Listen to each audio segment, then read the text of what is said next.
നിങ്ങൾക്കറിയാമോ ഈ ലോകത്തിലെ ഏറ്റവും ഡേഞ്ചറസ് ആയിട്ടുള്ള ലോൺ ഏതാണെന്ന്? അത് നിങ്ങളുടെ ഫ്രണ്ട് നിങ്ങൾക്ക് വേണ്ടി പേ ചെയ്യുന്ന എമൗണ്ടാണ്. Yes, welcome to slightly scripted. അപ്പോൾ നമ്മുടെ റൂൾ നമ്പർ 3 എന്താണെന്ന് വെച്ച് കഴിഞ്ഞാൽ, നിങ്ങളുടെ ഫ്രണ്ട് നിങ്ങൾക്ക് വേണ്ടി പേ ചെയ്തിട്ടുണ്ടെങ്കിൽ അവർ ചോദിക്കുന്നതിന് മുമ്പ് തന്നെ അത് തിരിച്ചു കൊടുക്കുക. നിങ്ങളുടെ ഫ്രണ്ട് നിങ്ങളുടെ ചായക്ക് വേണ്ടി പൈസ കൊടുത്താൽ, ചോറിന് വേണ്ടി പൈസ കൊടുത്താൽ, നിങ്ങളുടെ movie ticket, train ticket, water എന്തിനു വേണ്ടി നിങ്ങൾക്ക് വേണ്ടി നിങ്ങളുടെ ഫ്രണ്ട് പേ ചെയ്തിട്ടുണ്ടെങ്കിൽ നിങ്ങൾ കൺസിഡർ ചെയ്യുക that is the dangerous loan and you have to pay it on time. Because ബാക്കി എല്ലാ ലോണിലും നിങ്ങൾക്ക് കൊടുക്കേണ്ടി വരുന്നത് ഇൻട്രസ്റ്റ് ആയിരിക്കും. ബട്ട് ഈ ലോൺ നിങ്ങൾ മറന്നുപോയി കഴിഞ്ഞാൽ കൊടുക്കേണ്ടി വരുന്നത് നിങ്ങളുടെ ഫ്രണ്ട്ഷിപ്പ് ആയിരിക്കും. ചിലപ്പോൾ നിങ്ങൾ വിചാരിക്കുന്നുണ്ടാവും അതൊരു ചെറിയ എമൗണ്ട് അല്ലേ, but you don't know the impact of that amount in his life. നിങ്ങളുടെ ഫ്രണ്ടിൻ്റെ ലൈഫിൽ ആ ക്യാഷിൻ്റെ ഇമ്പാക്ട് നിങ്ങൾക്ക് അറിയത്തില്ല. ചിലപ്പോൾ ആ ക്യാഷ് വെച്ചിട്ട് അവൻ പെട്രോൾ അടിക്കാൻ പ്ലാൻ ചെയ്തിട്ടുണ്ടാവാം, വീട്ടിലോട്ട് സാധനം വാങ്ങിക്കാൻ പ്ലാൻ ചെയ്തിട്ടുണ്ടാവാം, അത് നിങ്ങൾക്ക് അറിഞ്ഞുകൂടാ. സോ നിങ്ങൾക്ക് വേണ്ടി അവർ പേ ചെയ്ത് കഴിഞ്ഞാൽ നിങ്ങളത് ഉടനെ തന്നെ തിരിച്ചു കൊടുക്കുക. ഒരു ഗൂഗിൾ പേ ഓൺ ആക്കിയിട്ട് ഒരു 50 റുപ്പീസ് അയക്കണമെങ്കിൽ എത്ര സമയം എടുക്കും? Less than 1 minute. അപ്പോൾ അത് പെട്ടെന്ന് കൊടുത്തേക്കാം. ബിക്കോസ് വലിയ ക്യാഷ് ആണെങ്കിൽ നമ്മൾ ഓർത്ത് വയ്ക്കും, ഇങ്ങനെ പേ ചെയ്യുന്ന പൈസ ജസ്റ്റ് നമ്മൾ ചായ കുടിക്കുന്ന അവിടെ അവർ ക്യാഷ്വലി പേ ചെയ്യുന്ന പൈസ നമ്മൾ ഒബിയസ്ലി നമ്മൾ ഫൊഗെറ്റ് ചെയ്യും. ബട്ട് അങ്ങനെ നമ്മളത് മറക്കുന്നതിന് മുമ്പേ അത് അയച്ചു കൊടുക്കാനുള്ള മാന്യത കാണിക്കുക. ബിക്കോസ് നിങ്ങളുടെ ഫ്രണ്ട് ഒരിക്കലും ഒരു 50 രൂപ നിങ്ങളടുത്ത് ചോദിക്കുക, ഞാൻ ആ ചായ കൊടുത്ത പൈസ തിരിച്ചു താന്ന് ഒരിക്കലും ഒരു ഫ്രണ്ട് തിരിച്ചു ചോദിക്കില്ല.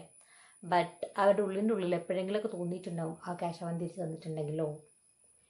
അവർ ലൈഫിൽ ഇപ്പോൾ ഏതെങ്കിലും ഒരു നല്ലൊരു ബുദ്ധിമുട്ടുള്ള സിറ്റുവേഷൻ നിൽക്കുക, അവർക്ക് ഒരു 100 രൂപ അത്യാവശ്യമുള്ള സിറ്റുവേഷനിൽ ഇരിക്കുമ്പോൾ അവർ ജസ്റ്റ് ആരടുത്തെങ്കിലും ക്യാഷ് കടം ചോദിക്കാൻ മുമ്പേ ആലോചിക്കും, അവൻ ആ ക്യാഷ് തിരിച്ചു തന്നിരുന്നെങ്കിൽ, അന്ന് നമ്മൾ ചായ കുടിച്ച ക്യാഷ് അവർ തന്നിരുന്നെങ്കിൽ, അവരത് ഷെയർ ചെയ്തിരുന്നെങ്കിൽ ഇന്ന് എൻ്റെ കയ്യിൽ ക്യാഷ് ഉണ്ടായി എന്ന് അവർ ആലോചിക്കും.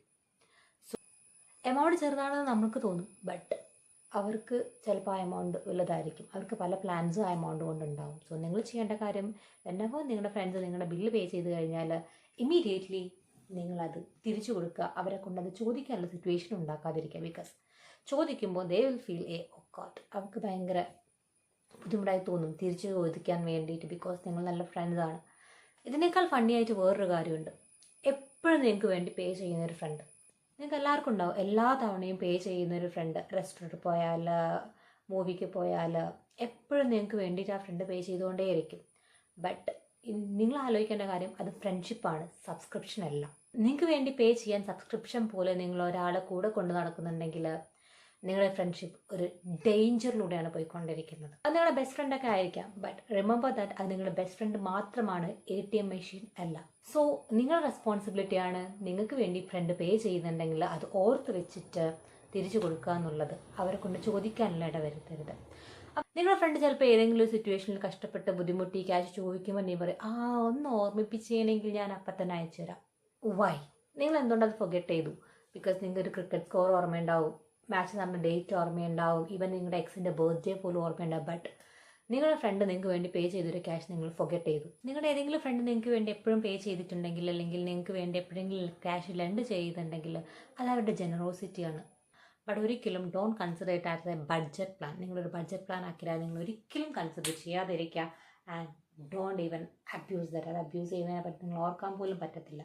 കാരണം നല്ല ഫ്രണ്ട്സ് ഒരിക്കലും ATM മെഷീൻ അല്ല. കാർഡ് ഇട്ടാൽ തിരിച്ചു വരാൻ വേണ്ടിയിട്ട് എല്ലാവർക്കും ക്യാഷ് കിട്ടാൻ they have to work their part. അപ്പം നിങ്ങളത് മനസ്സിൽ വെച്ചേക്ക്. നിങ്ങളുടെ ഫ്രണ്ട്സ് എപ്പോഴെങ്കിലും നിങ്ങൾക്ക് വേണ്ടി ക്യാഷ് പേ ചെയ്ത് കഴിഞ്ഞാൽ അവർ തിരിച്ചു ചോദിക്കുന്ന മുന്നേ ഈ ക്യാഷ് തിരിച്ചു കൊടുക്കാം. നിങ്ങൾ ബാധ്യസ്ഥർ ആണ്. ഇത് നമ്മൾ 50 110 റൂളിലൊരു സീരീസാണ്. ഇന്ന് നമ്മൾ പറഞ്ഞിട്ടുള്ളത് റൂൾ നമ്പർ 3 ആണ്. ആൻഡ് ഇനിയും 47 rules are pending. So if you don't want to miss, please subscribe to our channel. Also ഈ വീഡിയോ ഇഷ്ടപ്പെട്ടാൽ ലൈക്ക് ചെയ്യുക, ഷെയർ ചെയ്യുക. ആൻഡ് നിങ്ങൾക്ക് ഇതുപോലത്തെ ഏതെങ്കിലും ഫ്രണ്ട്സ് ഉണ്ടെങ്കിൽ ഒന്ന് കമൻറ്റ് ചെയ്തേക്കുക. ആൻഡ് ഇന്നത്തെ ഉള്ളൂ. ബൈ.